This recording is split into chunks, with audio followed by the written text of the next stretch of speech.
Okay, so we're going to talk about using AI to support UDL. And what I'd encourage you to do, Michael, is to open up an AI tool, ChatGPT, Claude, or one of the others. The easiest one is probably ChatGPT because you don't even have to sign in to do that. So let's talk about some of the ways of using AI to help support the UDL framework. If you'd like a copy of the slides, you could just, oops. Oh, I thought I put in a link to that. Let me go back. I thought I had a URL there. I did in the other slides I put together. Apparently I missed that. But if you scan that code, it will give you a copy of the slides if you'd like, which you could add to your Google Drive account and then look at them later or open them up. Wait for just a second there.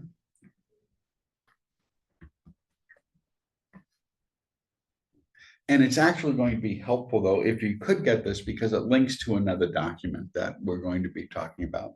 And I'll put it up on the screen, but that document might be helpful if you want to play around with this a little bit later.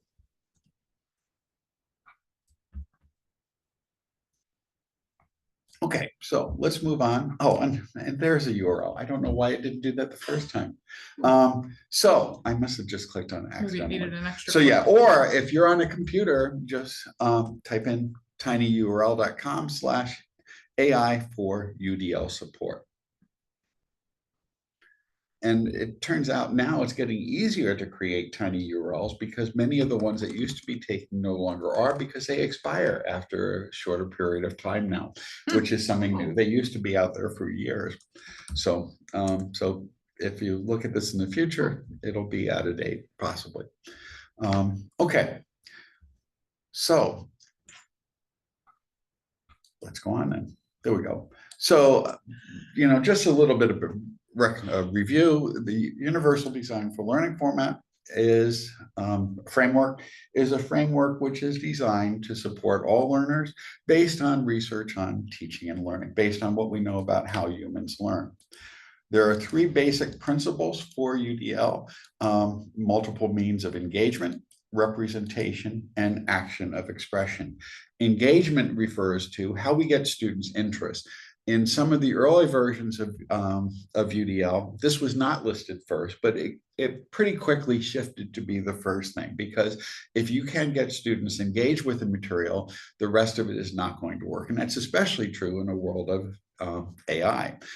Because if students don't see why they're learning the materials, if they don't see some intrinsic value to it for their lives or in the future, they're probably not going to put very much effort into learning. So one of the most important things is making that initial connection with students, finding some way of conveying the importance of the material. We'll talk about each of these in more detail. So it's basically, why do you want to learn this? Representation basically is what sort of learning materials are you sharing with students, the what of learning it's often referred to. And the last thing is action and expression, which is how students do the learning. And again, UDL encourages active learning approaches, which we know is much more effective in literally thousands of studies now. And so the goal of UDL is to provide an inclusive and accessible environment that works for all learners, so that we don't have to go back and deal with as many accommodations as we might otherwise for students who are neurodiverse, for students who have some sort of barriers to learning. Basically, the goal is to come up with a way of serving as many learners as you can without having to modify the course. And this is something that ideally is built into how you design the course in the first place. And so let's talk a little bit about each of these principles. There's other workshops on UDL, so we're going to talk more about how AI might be used. And the first part is, in terms of the why of learning, the goal is to help students make those connections. And students come into our class with many diverse interests, and we somehow have to help connect all of our students into this material, even if it's something they might not initially see as valuable. And one of the strategies you can do, going back to that first point, sorry, is connecting to the students' goals and ask them what their goals are. In the book on inclusive teaching that we had read by Tracy Addy and Derek Dubé and Khadija Mitchell, one of the things they talked about was a form they developed called the Who's in Class form. And there's some resources that'll be shared at the end with a link to that form. And basically it just asks students about some of their interests or background and, whether they're first gen students, second gen, or continuing generation, et cetera. But, making the class fun is important. To the extent we can do that, is an important part perhaps of helping students become engaged with the material. And the earlier you can do that, the better.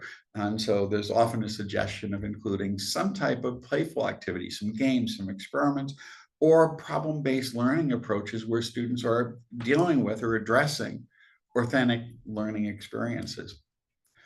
Another thing which is really important, and this is actually something that changed in the 3.0 version of the UDL guidelines, is to build in an autonomy supportive learning approach, where there's been a lot of research in the last decade showing that the more agency we give students, the more say they have in their own learning and in how they do that learning, the more likely they are to be engaged, and the more likely they are to learn, and the more likely they are to persist, and the higher, the greater their overall performance, and also the more engaged they tend to be, which makes it more interesting for us as well. So to the extent to which we can give students more of a voice in their own learning and some say over how they're learning in class, the better. And another thing that was recently added is based on the research over the last 30 years or so in terms of metacognition. And the importance of metacognition to learning is to, as part of that agency, have students actively reflect on their learning, both individually and also as a class. So having some collective reflection activities can be really helpful. Could be as simple as doing occasional surveys, asking how things are going in class or what could be done more effectively and so forth. Another thing which has been shown to be important and is becoming more commonly used in more and more classes, I know SUNY Oneonta and Buffalo have both done this very extensively, is to try to connect their courses and majors as well, more generally, to the NACE competencies. And NACE is the National Association of Colleges and Employers, where they survey employers based on what types of skills they need in students and what types of skills students are coming in with and without. And basically, if you can show students that what they're learning in class is a type of skills that employers want them to have when they enter their firms, that can be really helpful in building that motivation, because a lot of students are here primarily because they're interested in acquiring skills that's going to help them get a job of the sort that they'd like to have. And so connecting what you're doing in class to that can be really helpful. We're doing those things, or we believe we're doing those things, but making that more explicit can be really helpful. Because the NACE competencies include things like teamwork, working in a diverse environment, critical thinking skills, and all those other things, but simply just labeling it and letting students know that those are the skills they're developing, which will make them more employable in the future, can again help lead to more motivation and perhaps, in terms of the discussion we had earlier, perhaps make it less likely that students will rely on AI tools to do their classwork for them. And again, as we talked about it earlier, as Stephanie talked about in the last workshop or two, using the tilt approach is really helpful, because then you're making explicit the motivation for each of the learning assignments, each of the learning activities in the class, and to the extent to which you can connect that to the student's own goals, the better off you will be. And that's one of the ways in which you can use AI tools. And we're going to talk about that on the next slide. So how can AI support that? And one thing you can do is you could have a survey of students, use a Google form or, some other survey tool, and just collect student interest on their hobbies, on their career goals, on what they just find really interesting or what they want to learn more about in the discipline or more generally. Gather that information in a form, and you can submit that into an AI tool without personally identifying information on the students to protect their privacy. And you can have that generate some recommendations based on the specific mix of students in your room, so that you can submit your syllabus. You could submit your assignment descriptions, assignments that you've already assembled perhaps, or even just some module overviews in your course if you have that in Brightspace, and find ways of using AI to connect to those students' interests. Just attach that file and say, these are the interests of students in my class, and I would like some support in making this this class or this assignment more inclusive. And we'll talk about some specific ways of doing that. And well, that's out of order there. That's what I was just suggesting. Do that initial survey and include that when you ask AI for some assistance. Well, yeah, I should have looked at this myself. There we go. In general, another way of doing that, well, we'll talk about that. Sorry, I'm tired. So the next question is that multiple means of representation, which would include the readings, the assignments, the videos, or other things you include. And a few things that are really important. One is that any digital material you provide must meet accessibility standards. That's always been encouraged by UDL, but it's going to become more strictly enforced by the Title II changes that go into effect in April of 2026. And so that going forward, anything we provide to students must meet WCAG, the Web Contents Accessibility Guidelines, standards 2.2 AA by that time. And that includes not just the work that we do, but also the work that students do that's shared with other students. So as well as student clubs and organizations. So we all are going to have to perhaps ramp up our work on accessibility if we haven't already done that. And we want to give students multiple ways of engaging with course concepts. We want to have perhaps letting them work with readings, perhaps videos, perhaps podcasts, perhaps a variety of readings, and in general, having accessible text, accessible images, videos, podcasts, and so forth, are all helpful ways of helping students learn.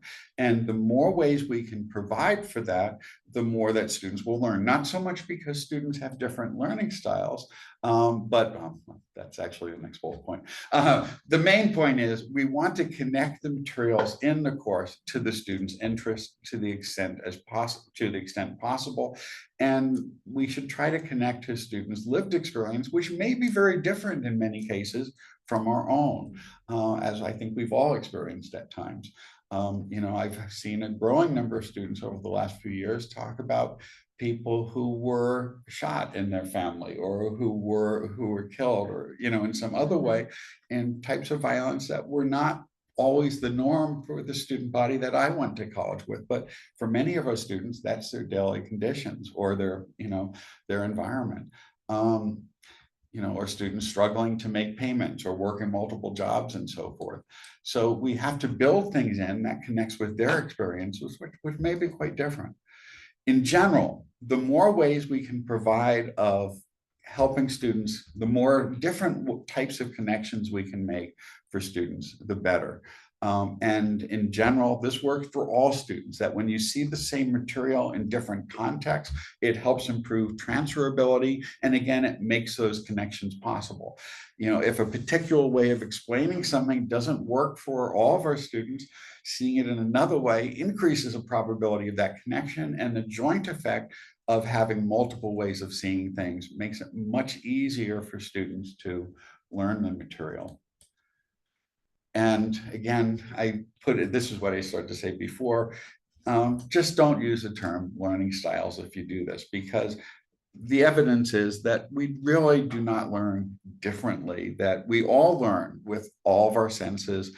However, hearing things, seeing things in different ways and hearing different narratives with the material can be really helpful. And this, in an earlier discussion, we were talking about how students could learn how to do some problems in one way, but they didn't often see how they could use the same techniques when things were phrased differently. Giving them as many different ways of seeing things initially, to the extent possible, will make it easier for them to apply the same concepts in different environments. And this could be a lot of work. And, you know, if you're going to teach the same course over time, you can keep adding more ways of doing this. But we could also use AI, for example. And one way of doing this is using Notebook LM. And unfortunately, we don't have that in our Oswego account. But I do have it in my own account. And let me just hop over there for a second. So you would just go to, just do a quick search for Notebook LM. It's a Google service.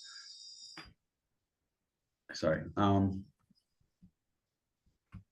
And if you can, as long as you have your own personal account, you can call it up. So I'm going to just bring over a simple example of this. And I put this together just the day before yesterday. With Notebook LM, basically you can upload sources, and I believe it takes something up to like 20 sources, or depending on how long they are.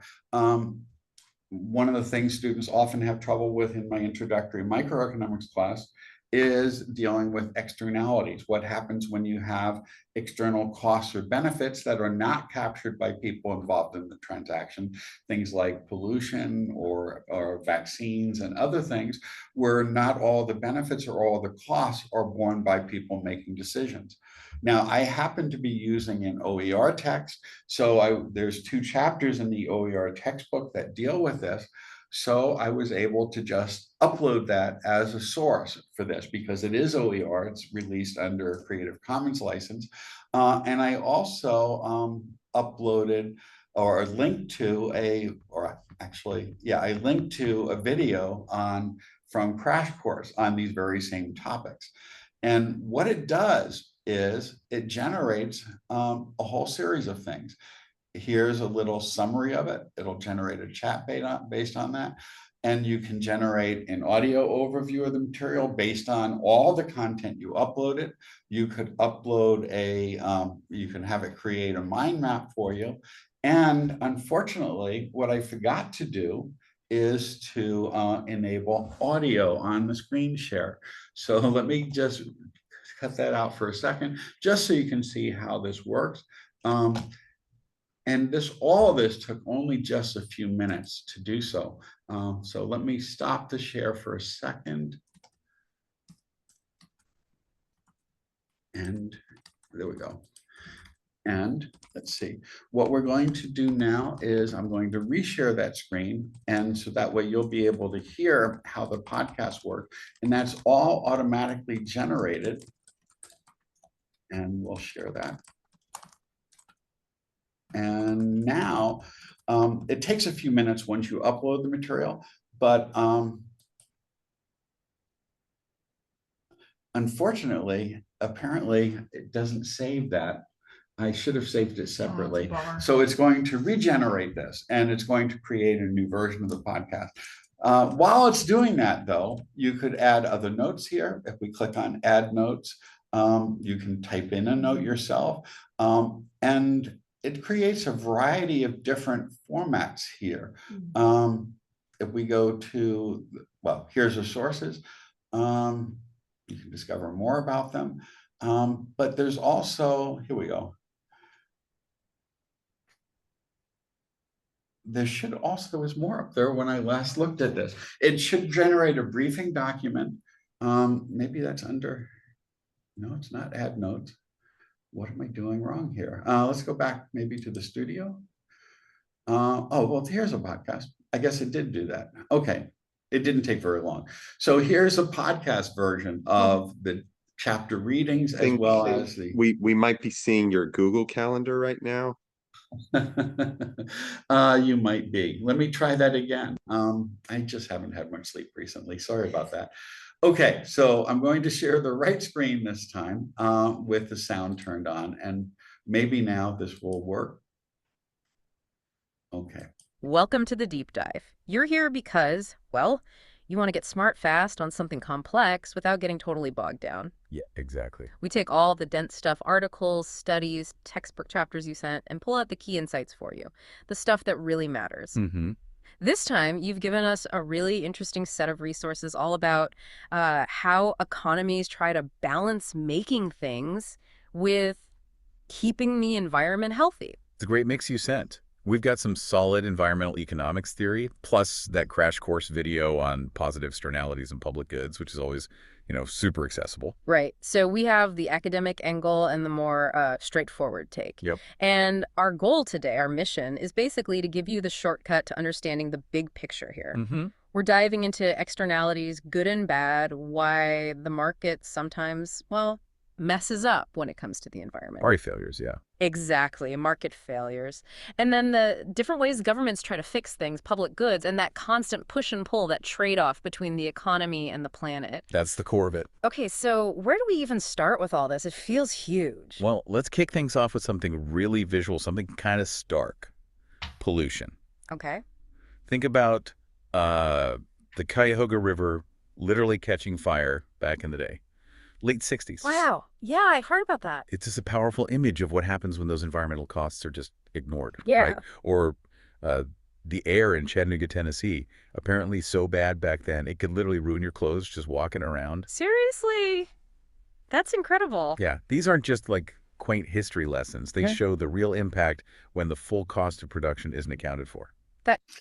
Okay, that's just a flavor of it. It generates generally about an 18 to 27 or so minute summary of the material in a very accessible format. And if you're dealing with some readings that may be a little bit challenging for some of your students, that's one way of providing an alternative format. And you can also, you do some quizzing, you can ask it questions right here, for example, you could type a question in and it will generate some responses. This is actually a suggested question and it will start giving you responses with it. It basically is an interactive AI tool for accessing summaries of the material. You see, and here's a little bit more information on that. And now these are just things that it suggests as questions, but you can type your own if you'd like based on this. And there's also, it'll create a briefing document, and I'm not sure why we're not seeing that. Do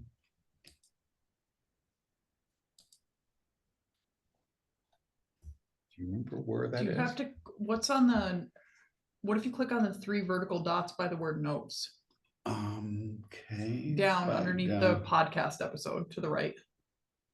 Okay, yeah, maybe it's here. No, the lower ones. The ones below it. Right below. Okay, yeah, that's where it is. Oh, no, that's not it. This is different than when I looked at it just a couple of days ago, because it also had a little briefing summary and a quiz that the self quiz. And I'm not sure why that's not there, but this is a beta type thing. And with a beta type thing, it will sometimes change. And Google does that quite a bit. So interactive mode. Maybe try that one. And where is it? Right below. Oh yeah, right there. so let's try that. Maybe just for the audio. That's just, yeah, that's so you can interact with so you can revise the audio and have it generate a new one. But in any case, at the very least, right now, this will generate a podcast summary and it will take as input PDFs, it'll take text, Word documents, Google Drive documents, public YouTube videos, and also audio files. So you could upload a podcast to it. You could, anything that's shared publicly on the web, you can link to, it'll take URLs. And you see, when you get the format here, it gives you these options. So Google Docs, Google Slides, websites, YouTube videos, or paste. And actually the source limit has expanded. It was 20 before, it's now up to 50. And it turns out that's a maximum, though, that in practice, it could be small if you upload some really large files into it. I've tried uploading some larger podcasts, for example, and it won't access more than that, unless that has changed, because that was about a month or two ago when I tried that. So, and the number of sources has gone up fairly dramatically from there.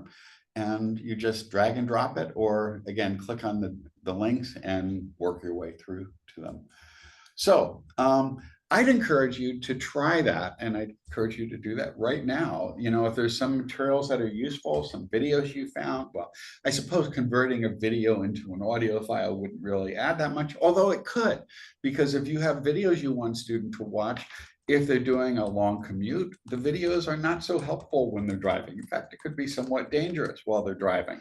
But an audio summary would be a nice way of listening to it to make it accessible for learners who might not have the time to watch videos. And again, if you have really complicated documents, it could be a really nice, easy way of just getting a summary to help students enter into that and explain to them that some of the things you might be doing in class might be a little bit more challenging, but if they get stuck on something, this could be an entry point to give them a framework, and then they can go back and work on the original documents, the original readings, once they understand how it all fits together. Because things, journal articles or research papers that we read, you know, we have a context and a framework for that our students may not. But giving them a simple introduction like this can help create that sort of scaffolding to make it easier for them to understand. And this is a really powerful AI tool that can summarize source materials, as long as students don't use this as a substitute for the things we want them to be doing. So this is just one tool that's really helpful. So any questions on that? Or has anyone played with using Notebook LM? One thing I was wondering about when it comes to this and other AI tools is it safe to be giving our students, you know, permission to put our syllabus into this for a podcast? Because on the one hand, it's a good way to summarize material if they don't have time to read it, but at the same time, it might have, you know, contact information, emails, and phone numbers that we might not necessarily be wanting to encourage students to be typing into, you know, AI generators or anything like that. Yeah, anything that goes in would be part of its training database. So if you upload a syllabus, that could be part of the training database. It wouldn't be tied back to you or your course, but you know, keep in mind that it's probably already read in hundreds of thousands of other syllabi and probably hundreds or thousands within your discipline. So the incremental impact of that on its training database is going to be pretty small. You know, you may want to strip off your name and, you know, personal information, your email address, so that doesn't show up in, you know, some future search. But, you know, the actual content of a syllabus tends not to be that, you know, something that has a lot of value as intellectual property other than its use in classes. So I wouldn't be too concerned about that. You know, and in fact, you know, pretty much everything that I create for my students, I share publicly online somewhere or other, in YouTube videos or in documents online, or, you know, somewhere else anyway.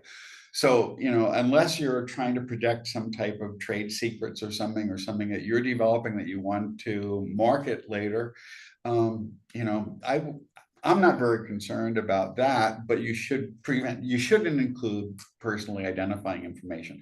The one thing that concerns me about this here at Oswego is because we do not have, although we had heard we would be getting access to Notebook LM, we don't have it, and therefore neither do our students. So in order to share this with students, this link, by the way, I have a link to it here. Well, these are the two resources I use basically just to show how it was done. And by the way, I downloaded the whole book and just extracted the chapters that were relevant to create this material, which in Adobe Acrobat just took about 30 seconds or so, uploaded it, and and what you would do in your class is you would share this in Brightspace or in your syllabus, whatever, as just an additional resource for students. The only problem is they would have to use their own personal accounts in Notebook LM to access it. And I don't feel that comfortable asking students to use personal accounts for this, except it's only in one direction. So they have the choice to use it or not. It's not, we're not gathering their personal information or their personal email addresses, unless we ask them to create notebooks and share them, which might be something interesting. But it's a nice way of getting summaries of materials. So any other thoughts? Has anyone else tried Notebook LM? We do have a session on it, and I'll work on this a little bit more because it has changed quite a bit from when I last worked on it. Because before, it had a self-test and a briefing document that was automatically created as a text document. And in fact, that was listed as one of the notes that was created when I looked at this as recently as 2 days ago. So I'm not quite sure. It's rare that a tool disappears like that. Oh, well, in any case, it's one way of creating things in alternative formats. Now, other things you can do to help create multiple means of engagement is to suggest alternative resources. One of the things that had been fairly big up until January 20th or so was trying to decolonize the curriculum so that we bring in more voices than just the traditional voices in our disciplines.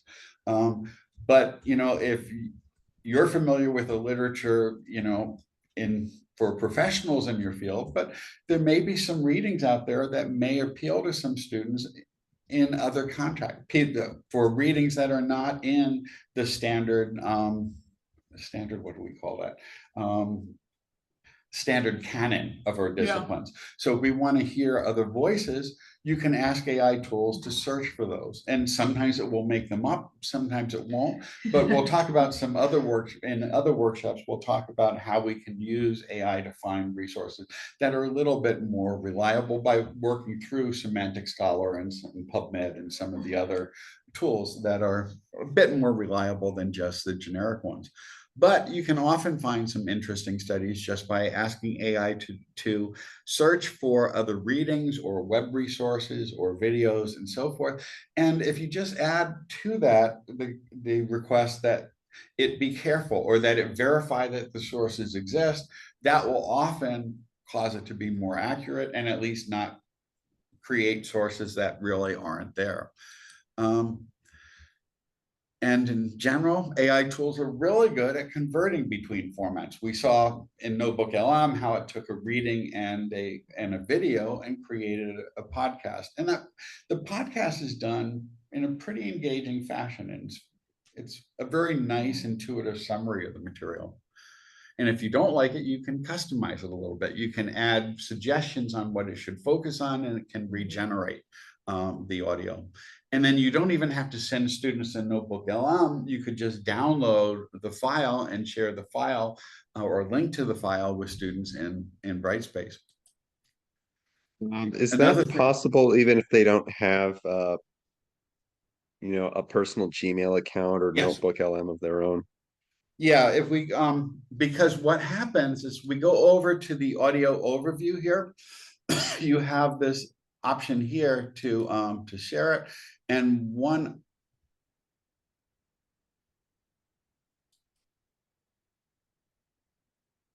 I thought you could download it. Earlier, you could download it. There we go. Okay, on the 3 dots. If you click on download, you download it as a file, then you could store it in Google Drive in your official college account and share it from there. Or you could, if this file is small enough, you could upload it directly to Brightspace and embed it in your course. And, you know, from a student's perspective, if you do it this way, they have the option of speeding something up or slowing it down, you know, so that if they're, you know, if they want to get to it a little more quickly, you could listen at double speed. If If they're not a native speaker, for example, though, having the ability to cut things to half speed without changing the pitch and so forth can be really helpful, because if you're, if English is a second language, slowing it down can be helpful. And that's also something that you might want to encourage students to do if you record things and post them in Panopto or some other place. Either raising or lowering the speed may be helpful for students with, who need the extra processing, or perhaps who just want a quick overview. So yeah, downloading a file can be helpful. Now, captioning audio files, we've got a lot of tools for that on campus. If you upload anything to Zoom, it's automatically captioned. If you upload anything, if you record anything in Zoom, it's automatically captioned. If you upload anything to Panopto or record in Panopto, that's automatically captioned. And we also have our YouTube accounts, which will automatically caption. And then you could always include the captions in the multimedia, or you could download those and post them separately if you just want to have a downloadable caption file that's more convenient for students. Another thing that people have suggested is to ask the AI tool to assess the reading level of content, either that you've created or that you're asking students to read, and then perhaps create alternative versions if needed, or encourage students perhaps to consider doing this, so that if something it's a little bit tricky, well, we should not do that if it is not something that's in Creative Commons or public domain. But if there is some content that is publicly available, that's again under Creative Commons license or public domain, you could perhaps have them do that, or you could do that for them and just create a more simplified version, which is what Notebook LM is automatically doing. But you could also do that with text. For example, if you're teaching a course where you're discussing Supreme Court cases, some of the language of the cases might be a little complex for students in an introductory course, and creating a summary overview of that, or asking AI tools to do that, could be a good way of at least putting it in context. And similarly, if students are doing research projects, you can ask them or have them consider doing this to get summaries of articles before they decide that that's going to be part of their bibliography or part of an annotated bibliography and so forth. Or even just teaching students how to read research papers more effectively, looking first at the abstract, then jumping to the conclusions and seeing if it really is relevant for the study, rather than trying to read it from beginning to end, which is something that students, if they're going to read it at all, which unfortunately we've seen a decline in student reading over the last 6 or 7 years, particularly since the pandemic, when they read it, they often just read it in a linear fashion, which for research papers, and when you're doing a study, may not be the most effective way of using time. But creating AI summaries can also be more efficient for us or for students. And again, in terms of finding alternative readings, trying to include more diverse voices in your discipline can help make connections, because if students are reading things by people whose lived experiences are closer to theirs, that can be helpful in making those connections. Well, there we go. We already did that. Okay, now the next part of, or the last part of UDL is providing students with multiple ways of demonstrating how they've learned. And there's a number of strategies for this. You could have students write papers, but you could also use essays, which is something that Maggie has talked about in the past. And in fact, in the link to the resources, which are included a little bit later here, there's a recording of a podcast that we did with Maggie and Jessamine Newhouse on that. Another thing that can be really helpful in using AI is to perhaps co-create rubrics with your students that are tied to learning objectives. So talk to the students about what you want them to get out of a project that you're having them do, and give students multiple ways of doing it. It doesn't have to be just a paper. It could be a presentation. It could be an infographic. It could be a board game. It could be a cartoon. It could be an interpretive dance, which I had put in a project in this class I taught at Duke for years. And then one year they did that. And then the next year they did it because they had heard that the class before them had done it, and they didn't want to be left behind, or a group of students did. Or they could create songs that illustrate the concept, or perhaps write poetry or do something else that illustrates, that demonstrates their understanding. But if you establish what the assignment is supposed to be in terms of how it's supposed to represent the learning goals or the learning objectives in the course, come up with a rubric with your students that can be used no matter what type of project you use. So all the students are meeting the same objectives, but they're just doing it in a way that's most natural for them. Some students may not be that comfortable writing, but they might be very comfortable creating a video, or they might be very comfortable creating an infographic that allows them to do it, or to create some type of a video that demonstrates it, or that a case study or something else where they're doing that. And again, AI can be helpful where you can call up an AI tool in class and tell it, share the learning objectives, and ask it to create something, and then ask students for feedback and interactively work with the AI tool, which is also helping students learn how to work through this. In general, whatever you do, make sure that it includes some type of active engagement where students are actively working on the material themselves, and they're not just sitting and listening, which is something I should have been having you guys do more and me talking less, especially since I'm messing up so badly today. Okay, but and there's a tremendous amount of research on active learning. So the more that students are actively engaged with the content, the better off they'll be. Now, some of the other ways we can use AI tools to do this is, we often use case studies, and sometimes people will use the same case studies year after year after year, and perhaps students will pass that information along year after year after year.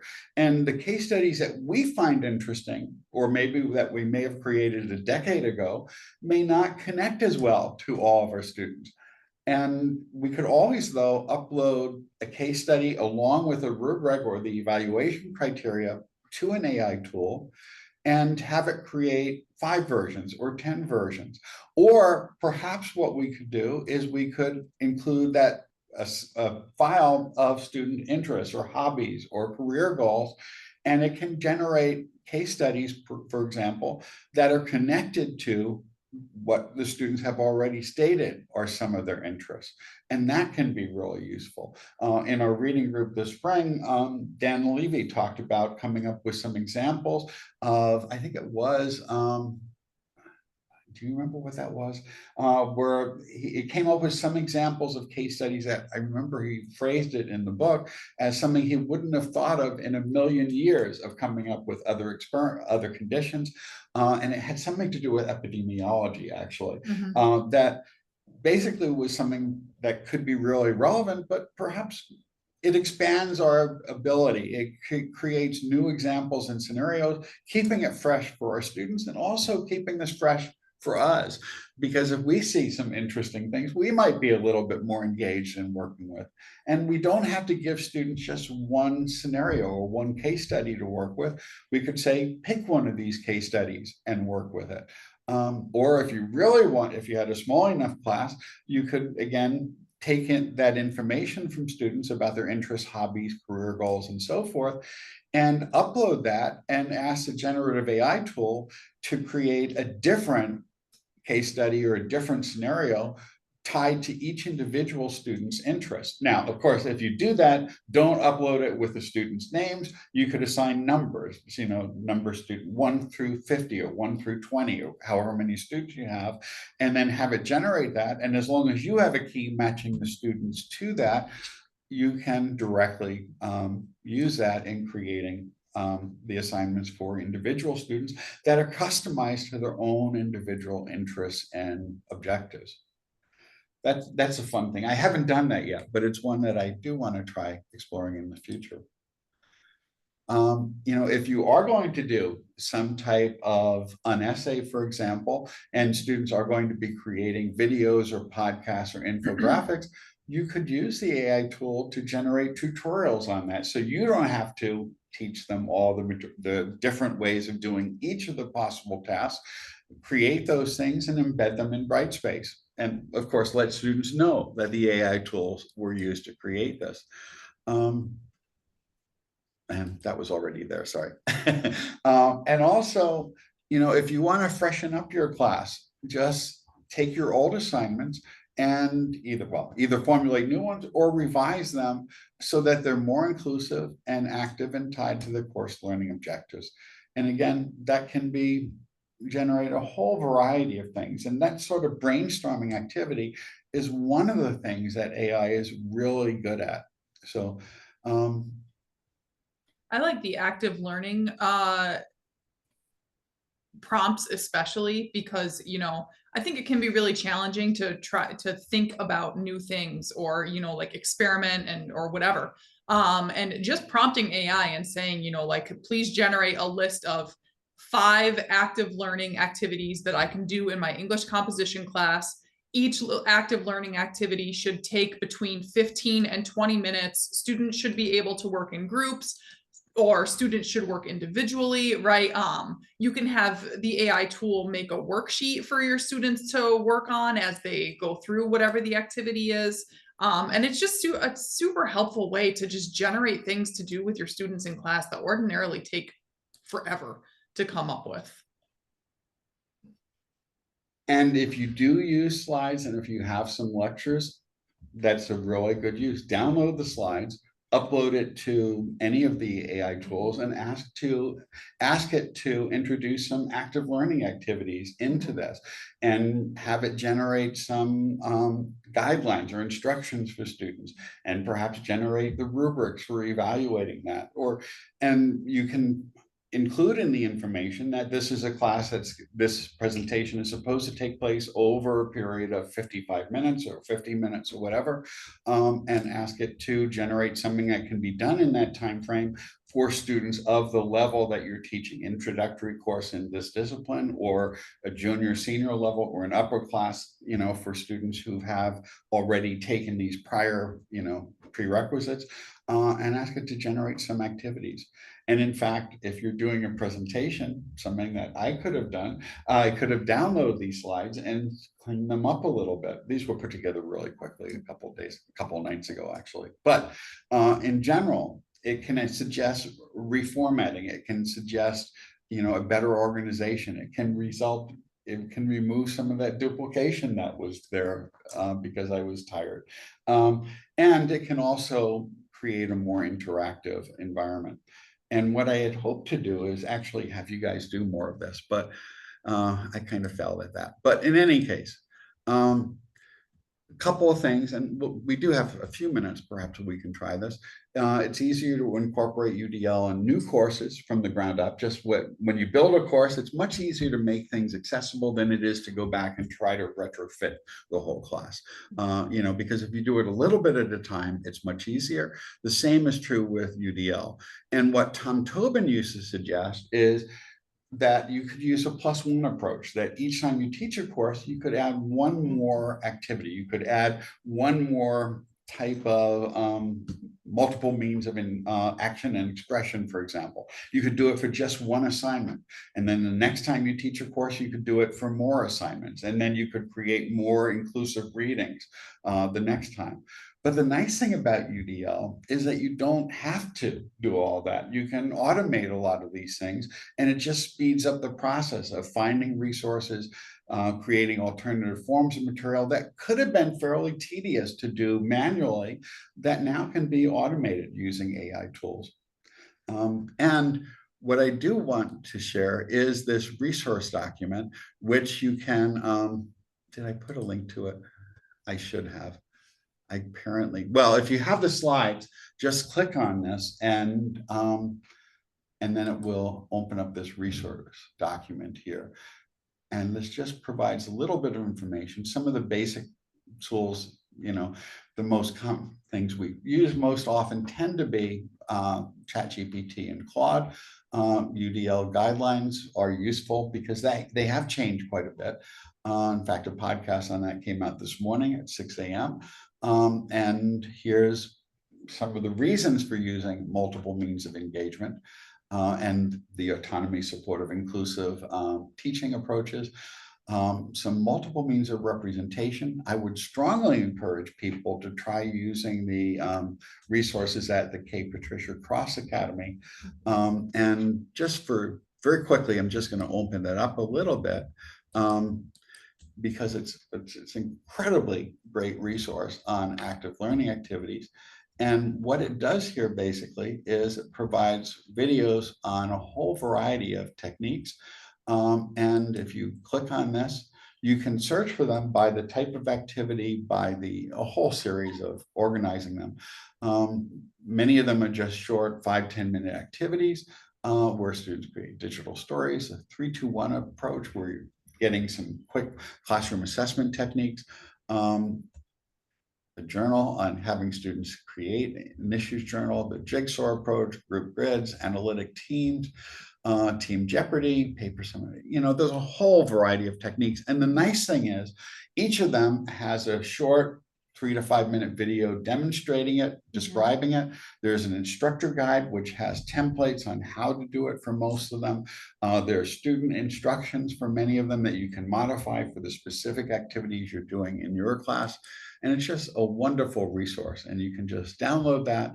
And it's all released under a Creative Commons license. So Elizabeth Barkley and spelled there, and Claire Major created all of this. And it's a phenomenal resource. And there are literally hundreds of things in there, examples. This is one of many, many pages of materials.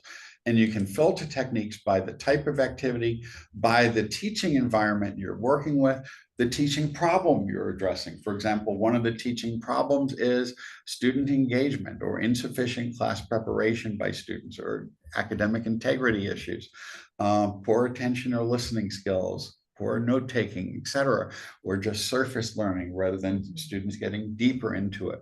And they provide a whole variety of techniques on each of those, with 23 techniques that can address low-involved motivation and engagement for students. And those are things we've all been seeing a little bit more of it, well, since the pandemic primarily. But we've always seen to some extent. So that's a really useful resource. And here is that podcast that Maggie and Jessamine Newhouse were involved in a couple of years ago. And here's an essay that Jessamine had written on it. So there's a few resources here, and these are the WCAG standards that will now be a bit more binding under the ADA as of next April. So, and also we included from a past workshop that Maggie and I gave in January, some sample prompts to do a lot of these things, which I was kind of hoping we'd get to, but oh well.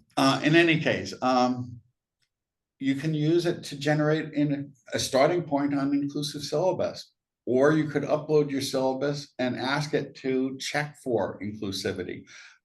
You could evaluate the syllabus and write it to be more inclusive. And when we did this workshop, which was, this should have been more hands-on, sorry about that. But here's some suggestions to try on your own and see how it works. I like the second one in particular, where it will show your original syllabus, and then it will put in boldface the changes that it's recommending to make it more inclusive, with a little bit of an explanation of why it's made changes in this.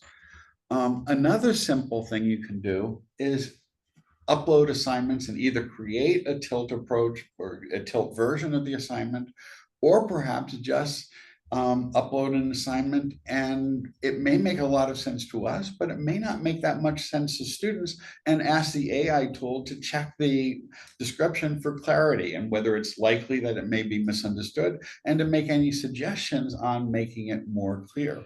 And that can help. Again, you can work with that interactively. And here's one of those examples of creating different scenarios. And this was one that I tried actually a while back, where it asks students, well, it has students, could be a good assignment, where it creates different examples of loss aversion, hyperbolic discounting, or sunk costs, which are part of the things they study in the chapter on behavioral economics.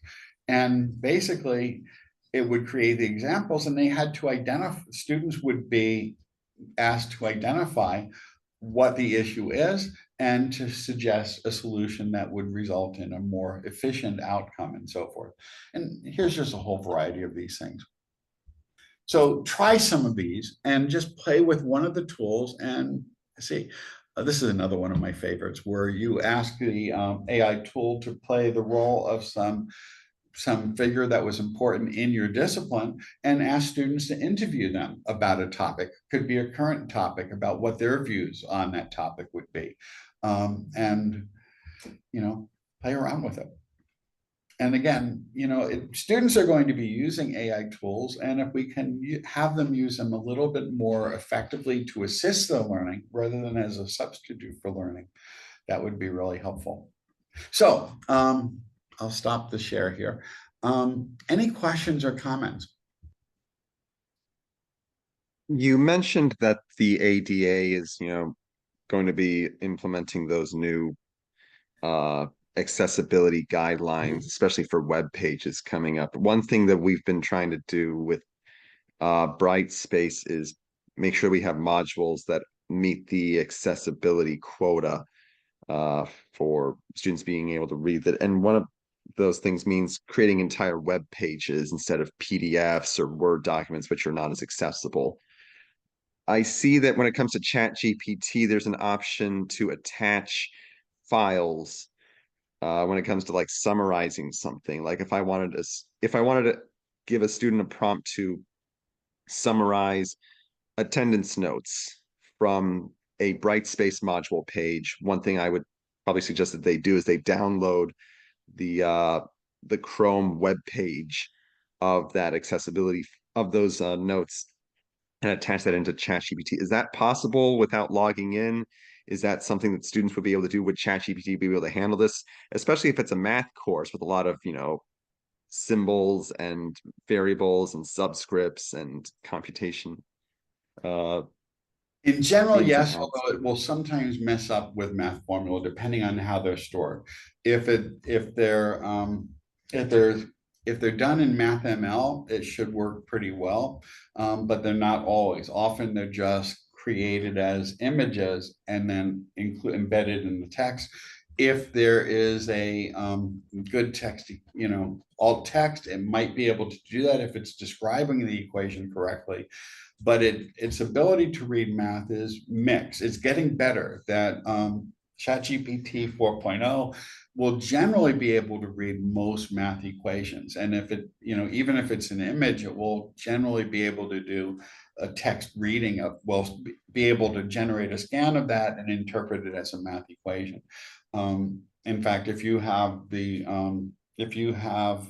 AI ChatGPT on your phone, that does require a paid account. Well, it does require that you have your own account. You can't do it without logging in. It will read an equation from the camera of your phone, actually. But yeah, you should be able to either download material from Brightspace or just copy and paste it into ChatGPT, although that's probably more likely to cause problems with reading math formula, because it will probably not interpret the images correctly in the canvas. The better way would be to download it as a PDF. What you can always do in Brightspace is you could download a file, and by default, does it do it as a PDF? I can't remember. When I You can tried always- it had it as a Chrome web page when I tried it just now. Okay, but you could always do a print of it, and if you have Adobe, the free Adobe Acrobat, you could always print the page to a PDF that you could then upload. That's probably the easiest way of getting it into there. So yeah, in general, the most accessible documents are HTML, that are the standard web pages in Brightspace, because there's more likely to be formatting issues or reading order issues and so forth with PDFs, unless they were carefully designed in the beginning, and not all of them happen, especially if you've imported them, and if you haven't run accessibility checkers on them. Okay. And when it says that you need to log in to read this file or to do this prompt, does logging in cost money? Is that something I should be encouraging my students to do? Or should Logging I in just by be itself, telling them stick with the free logging one in without the login? logging in does not cost more. And in fact, it's probably, in general, most students, something like 90% of students use ChatGPT. The level of use of Copilot is like 5% of what ChatGPT is. Claude is like, I think, about 7 or 8% of what ChatGPT is, the last time I saw that a week or two ago. They probably already have accounts, so I wouldn't worry about that too much. It's free to use, and they can just use their Google logins to access it. And that's what most of them tend to do anyway. But the difference between the paid and the free accounts is the number of times they can access it. With a paid account, you're limited to, I think, 3 images drawn per day, or a certain number of queries. And that varies. It varies based on their system load. It varies based on their current requirements, which changes from week to week, it seems, in terms of how many queries are allowed. In general, free accounts tend to keep getting more and more features as the paid accounts keep getting more. Originally, for example, you could not create images from the free version. Now you can. But your limit, I think the limit is still 3, because that was just put in about a month or so ago. But before that, you couldn't do that without a paid version or without paying per use. Yeah, the main concern in terms of inclusion is simply that if you create a chatbot or tutorial service, that students who are using the free versions will run out of queries before the students who have the paid version. So there is a little bit of privilege associated with that.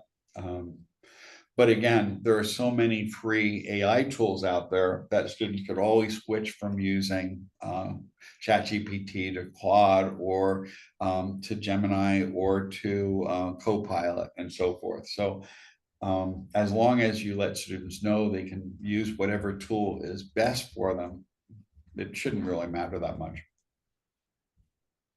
And one of the things that was a recommendation to a lot of the people in there was that they provide a list of free tools available to students. So that way, if they do run out of queries, they can jump to another tool to continue whatever they were doing.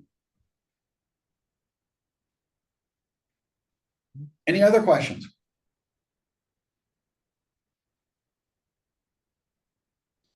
Okay, well, sorry I was a little bit disorganized. It's been a long few weeks, and I'll see if I can be a little more focused this afternoon. Okay, well, take it easy. Good seeing you. Thank you.